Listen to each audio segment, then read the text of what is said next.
Bulletin की शुरुआत बड़ी खबर के साथ करेंगे। दिल्ली शराब घोटाला मामले में तकरीबन 8 घंटे की पूछताछ के बाद सेंट्रल ब्यूरो ऑफ इन्वेस्टिगेशन यानी सीबीआई ने उप मुख्यमंत्री मनीष सिसोदिया को गिरफ्तार कर लिया है। सीबीआई ने 8 घंटे की पूछताछ के बाद सिसोदिया को अरेस्ट किया।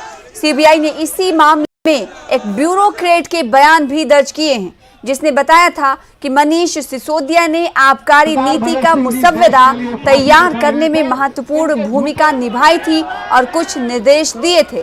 दिल्ली के डिप्टी सीएम की गिरफ्तारी के बाद आम आदमी पार्टी ने ट्वीट कर लिखा, यह लोकतंत्र के लिए काला दिन है। वहीं आप सांसद संजय सिंह ने ट्वीट कर कहा, मनीष सिसोदिया की गिरफ्तारी तानाशाही की इंतहा है। आम आदमी पार्टी की तरफ से पार्टी नेता आतिशी ने एक प्रेस कॉन्फ्रेंस भी की है।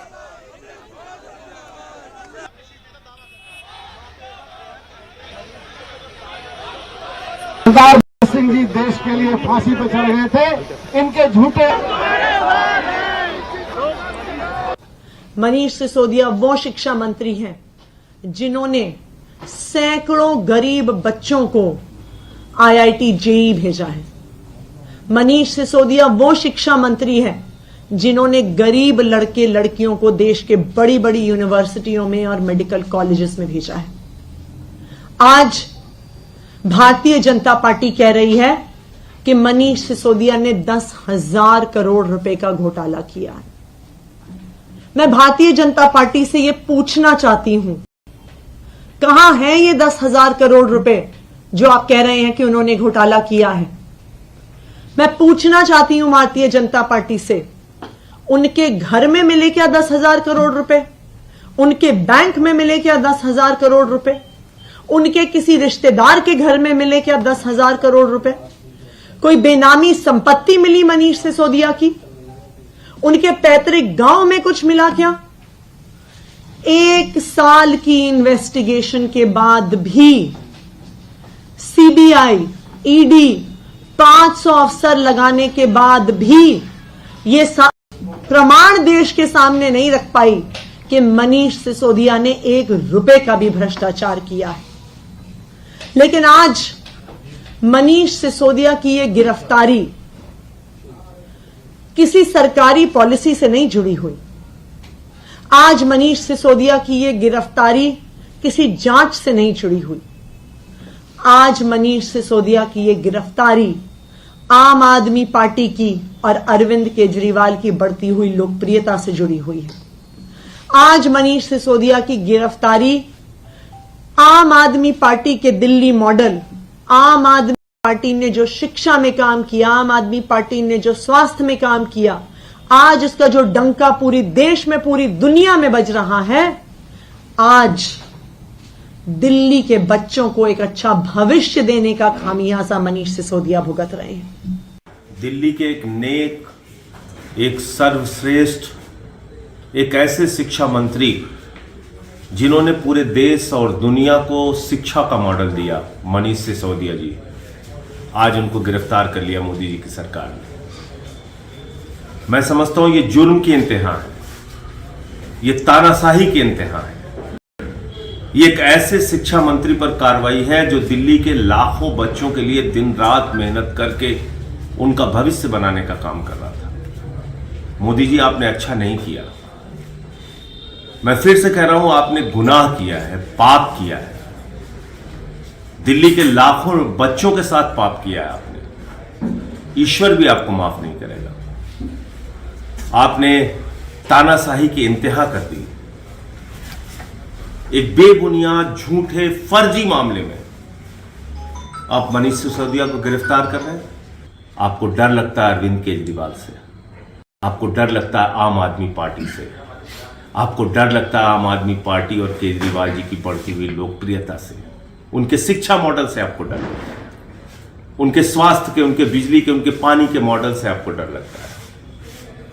लेकिन याद रखिएगा, आपकी तानाशाही का अंत जरूर होगा मोदी जी, और ये करोड़ों लोग जो आपके अत्याचार को देख रहे हैं आज।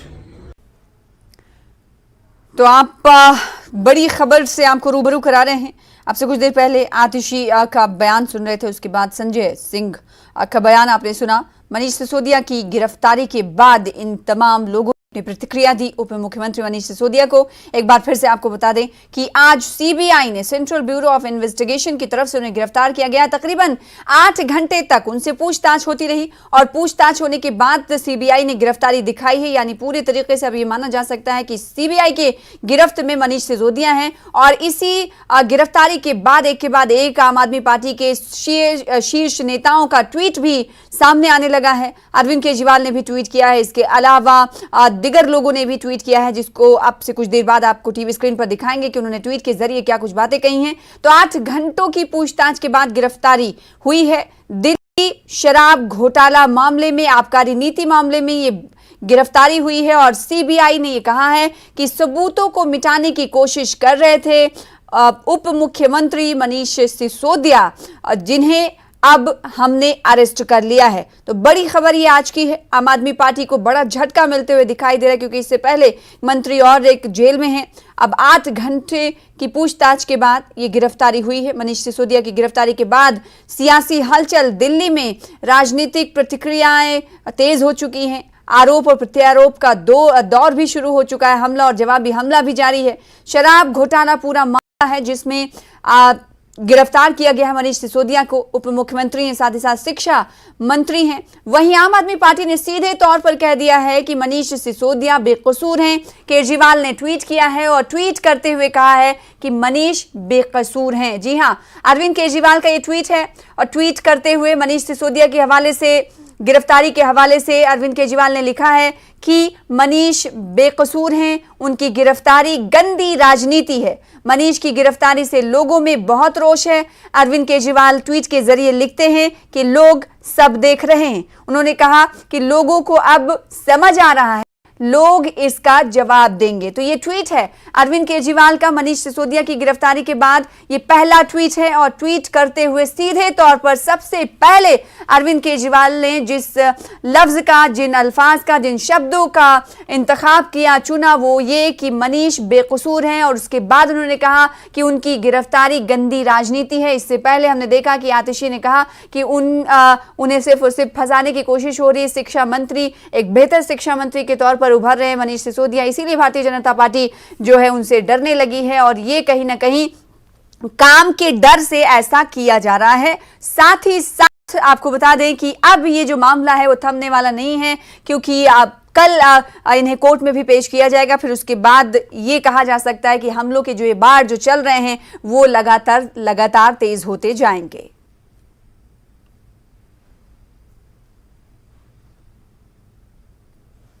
कांग्रेस के राष्ट्रीय अधिवेशन की समाप्ति हो गई है। आखिरी और तीसरे दिन कांग्रेस के राष्ट्रीय अध्यक्ष मल्लिकार्जुन खड़गे ने पार्टी के संविधान में संशोधन की पूरी जानकारी दी। उन्होंने समापन भाषण में बीजेपी सरकार पर जमकर हमला बोला।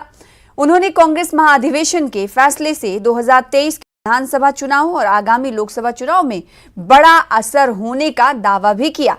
कांग्रेस अध्यक्ष ने कहा कि महाअधिवेशन में पार्टी के संविधान में संशोधन किए गए हैं। 6 मुद्दों के प्रस्ताव को पारित किया गया है। ये काम कई चरणों में हुआ है। इसे अंतिम रूप देने पर विचार किया जा रहा है।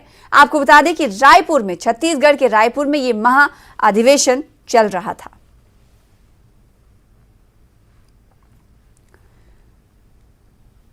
अधिवेशन के अंतिम दिन राहुल गांधी ने पार्टी नेताओं को संबोधित किया। राहुल ने अपने भाषण की शुरुआत भारत जोड़ो यात्रा से की। राहुल गांधी ने कहा कि 52 साल का हो गया हूं, मेरे पास घर नहीं है।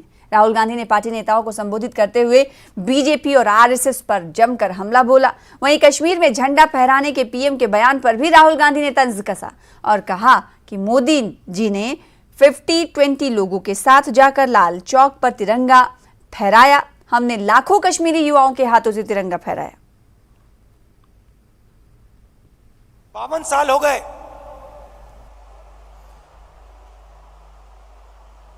मेरे पास घर नहीं है, आज तक घर नहीं है। और हमारे परिवार का जो घर है वो इलाहाबाद में है, वो भी हमारा घर नहीं है। भारत जोड़ो यात्रा ने लाखों कश्मीरी युवाओं के हाथ से तिरंगा फहराया।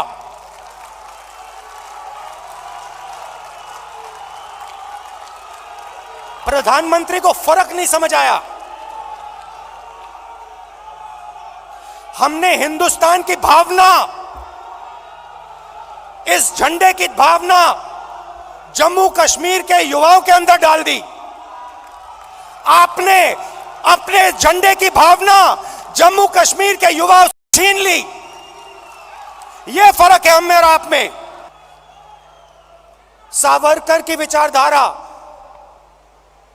अगर जो आपके सामने आपसे तगड़ा है, मजबूत है, तो उसके सामने अपना सिर झुका दो, मत्था टेक दो। हिंदुस्तान के मंत्री कह रहे हैं, हिंदुस्तान का मंत्री चाइना से कह रहा है कि आपकी इकोनॉमी हमसे बड़ी है तो हम आपके सामने खड़े नहीं हो सकते हैं। इसको क्या नेशनलिज्म कहते हैं? इसको देशभक्ति कहते हैं क्या? ये कौन सी देशभक्ति है? ये पुजारियों की पार्टी नहीं है, ये तपस्वियों की पार्टी है, ये तपस्या की पार्टी है। और आपने देखा छोटी सी तपस्या की, 4 महीने की तपस्या की, और आपने देखा कांग्रेस पार्टी में कैसी जान आई, कांग्रेस पार्टी के कार्यकर्ता में कैसी जान आई, देश में कैसी जान आई। तपस्या बंद नहीं होनी चाहिए। वहीं कांग्रेस की महासचिव प्रियंका गांधी ने अधिवेशन के अंतिम दिन पार्टी नेताओं को संबोधित करते हुए कहा कि हमें एकजुट होकर लड़ना होगा। उन्होंने केंद्र सरकार पर हमला बोला। उन्होंने कहा कि आज युवाओं के लिए रोजगार नहीं है, लोगों को ये बताना है कि देश के किसानों की आज क्या हालत है। प्रियंका गांधी ने कहा कि आज की नकारात्मक राजनीति से ऊपर उठना होगा, समर्पित हो और निडर होकर काम करना होगा।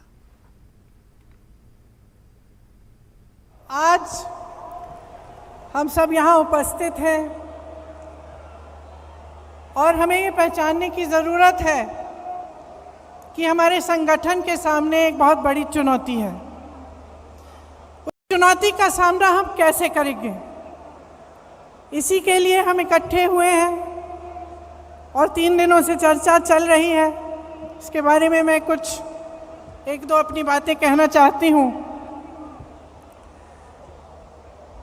ख़ास तौर से उन कार्यकर्ताओं के लिए जो देश भर में हैं लेकिन आज यहाँ उपस्थित नहीं हैं।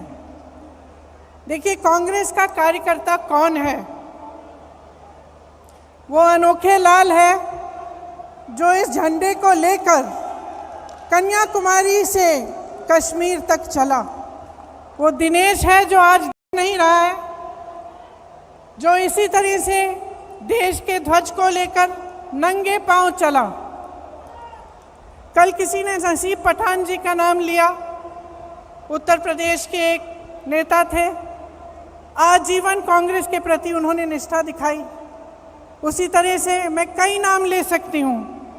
कल जब शोक प्रस्ताव हुआ, ईश्वर चंद शुक्ला जी का नाम नहीं लिया, लेकिन ईश्वर चंद शुक्ला जी, उनको टिकट नहीं मिला चुनाव में, फिर भी वे प्रचार किए और प्रचार करते करते उनका देहांत हुआ।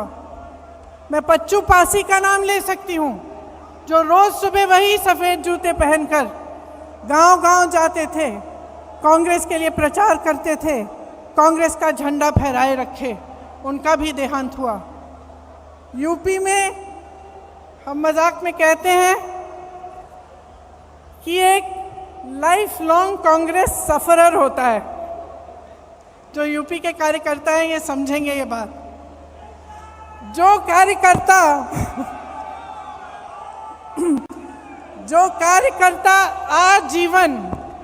आजीवन अपने वजूद के लिए संघर्ष करता है, वो।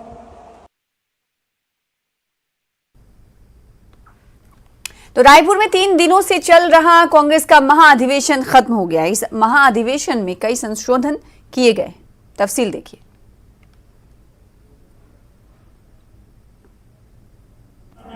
रायपुर में पिछले 3 दिनों से चल रहा कांग्रेस का महाधिवेशन खत्म हुआ। इसमें कई बड़े प्रस्ताव पास किए गए। 6 जो प्रस्ताव दिए गए थे, अभी आप देखिए मंच पे समापन भाषण चल रहा है, जिसमें अब मंच पे आप दिख रहे होंगे सोनिया गांधी दिख रही हैं, प्रियंका गांधी दिख रही हैं, साथ ही साथ राहुल गांधी हैं, उनके साथ मुख्यमंत्री भूपेश बघेल हैं, मल्लिकार्जुन खड़गे हैं। तो अब समापन भाषण चल रहा है। जहाँ तक इस महाधिवेशन की बात करें, इसमें कई बड़े फैसले किए गए, करीब 85 छोटे बड़े संशोधन किए गए थे, अमेंडमेंट थे कांग्रेस के संविधान के। और दूसरी तरफ जो अहम बात अगर आपको बताऊं तो कांग्रेस वर्किंग कमेटी की मेंबर्स की संख्या 23 से बढ़ाकर 35 कर दी गई। दूसरी तरफ पार्टी को युवा करने की कोशिश है और उसी के तर्ज पर 50-50 का फॉर्मूला भी तय किया गया है। ब्यूटी जर्नलिस्ट सोनू मंडल के साथ रवि सिसोदिया, न्यूज 18 रायपुर।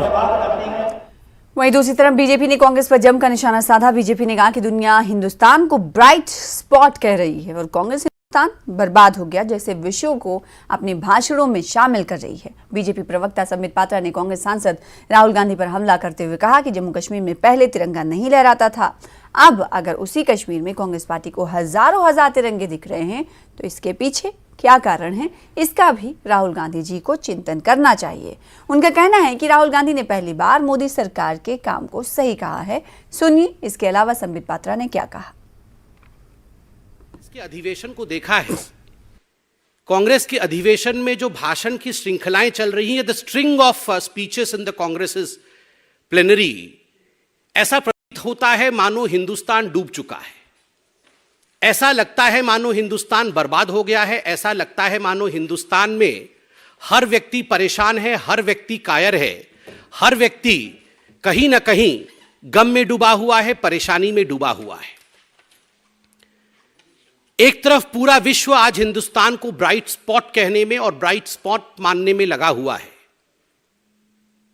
वहीं दूसरी तरफ कांग्रेस पार्टी हिंदुस्तान की इकोनॉमी सबसे पीछे है, हिंदुस्तान आगे बढ़ नहीं सकता है, हिंदुस्तान बर्बाद हो रहा है, हिंदुस्तान तबाह हो गया है, इस प्रकार के विषयों को स्पीचेस में रख रहे हैं। राहुल गांधी जी ने आज जिस प्रकार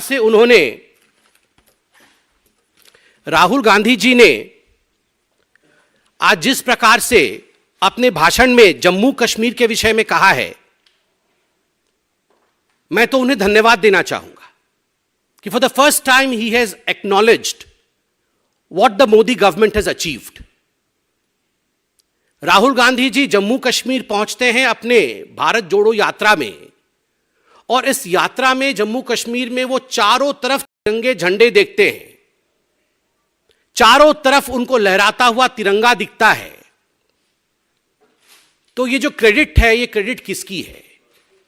यह सवाल उठता है कि जिस जम्मू कश्मीर में पहले कोई तिरंगा नहीं लहराता था, इस प्रकार के स्टेटमेंट कांग्रेस के नेता देते थे, आर्टिकल 370 को छू के दिखाओ, तिरंगा को हाथ लगाने वाला कोई नहीं होगा, इस प्रकार के स्टेटमेंट कांग्रेस के सहयोगी और उनके नेता देते थे। आज अगर उसी जम्मू कश्मीर में कांग्रेस पार्टी को हजारों हजार तिरंगे दिख रहे हैं, तो स्वाभाविक रूप से इसके पीछे क्या कारण है, इसकी चिंतन भी राहुल गांधी को करना होगा। एक बार फिर से आपका स्वागत करते हैं। आप देख रहे हैं नेशनल न्यूज। जम्मू कश्मीर में एक और टारगेट किलिंग हुई है। कश्मीरी पंडित संजय शर्मा को आज निशाना बनाया गया। संजय शर्मा को आतंकियों ने गोलियां मारी। पुलवामा के अच्छन में ये वारदात हुई। संजय शर्मा बैंक गार्ड के पद पर कार्यरत थे। टीआरएफ ने इस हमले की जिम्मेदारी कबूल की है। आतंकियों ने 40 साल के संजय शर्मा पर तब हमला किया जब वो पत्नी के साथ मार्केट जा रहे थे। संजय शर्मा को गोली मारकर आतंकी मौके से फरार हुए। गंभीर रूप से घायल संजय को आनंद फानन में अस्पताल में दाखिल करवाया गया, जहां डॉक्टर्स ने उन्हें मृत घोषित कर दिया। वहीं इस टारगेट किलिंग की घटना पर तमाम राजनीतिक दलों ने दुख जताया है और आतंकियों को जल्द कटघरे में खड़ा करने की मांग की है।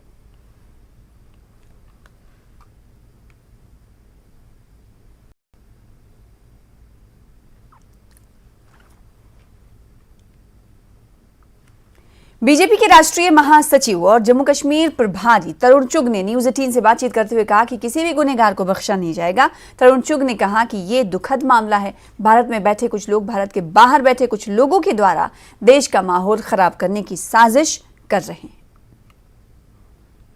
जम्मू कश्मीर में एक बार फिर कश्मीरी पंडित की टारगेट किलिंग का मामला सामने आया है। हमारे साथ ज्यादा बातचीत के लिए हैं भारतीय जनता पार्टी के राष्ट्रीय महासचिव और जम्मू कश्मीर इंचार्ज तरुण चुग जी। लगातार टारगेट किलिंग हो रही है, अब ये फिर एक कायराना हरकत सामने आई है। बहुत दुखद है। पार से कुछ लोग और यहाँ से कुछ लोग मिलकर जम्मू कश्मीर के सुहाने वातावरण को खराब करने का प्रयास कर रहे हैं, लेकिन उनके षड्यंत्र कामयाब नहीं होने दिया जाए। जिन्होंने भी भारत के नागरिकों की हत्या की है, पहले भी उन्हें बख्शा नहीं गया और इन्हें भी बख्शा नहीं जाएगा। कहीं ना कहीं देखें तो संजय शर्मा जी बैंक में काम करते थे, सिक्योरिटी अफसर थे, बाजार में जा रहे थे, उनको निशाना बनाया गया। तो इसके जो पीछे जो कल्प्रिट्स हैं, उनकी मंशा पर एक बड़ा सवाल है कि आखिर कश्मीरी पंडित कैसे सुरक्षित होंगे। ऐसा कि जिन्होंने 89 और 90s के अंदर कश्मीरी पंडितों को यहां धकेलने का काम किया था, वहां से हटाने का काम किया था, वो मानसिकता चेहरा बदलकर आज भी काम कर रही है। वो नहीं चाहते कि कश्मीरी पंडित काकस कश्मीर में आए, इसलिए वो ऐसा वातावरण बना रहे हैं। कैमरामैन रविंदर रावत के साथ खुरम शहजाद, न्यूज़ 18 दिल्ली। विदेश मंत्री एस जयशंकर ने रविवार को कहा कि G20 की मुख्य चिंता वैश्विक अर्थव्यवस्था को जोखिम से बचाने के तरीके खोजने का होगा। वहीं उन्होंने कहा कि 26, 11 और बालाकोट में हमारी क्या नीति रही, इस पर पूरी दुनिया ने नोटिस की लिया। उन्होंने कहा कि कोरोना के समय में भारत ने जो सहायता की, पूरी दुनिया ने इस पर ध्यान दिया है।